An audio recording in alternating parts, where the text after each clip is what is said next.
मी Neelam Mane, Devendra housing society. पावसाचं पाणी आलेलं आहे, तसंच भोपे गटरीचं पाणी सुद्धा आलेलं आहे. घरामध्ये पाणी शिरलेलं आहे. अंजना पाटील, देवेंद्र सोसायटीमध्ये बोलते.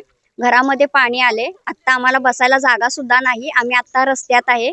सगळं पाणीनं भरलंय. देव सुद्धा पाण्यात असं वाहायला लागल्यात. त्यामुळे देवाजवळचा दिवा सुद्धा राहिलेला नाहीये आणि त्या पाण्यामधून साप आमच्या घरी यायला लागल्यात. आणि प्रशासनाचं काही लक्ष नाही. नगरसेवकांना आम्ही फोन केले तरी त्यांनी आलेले नाहीत अजून.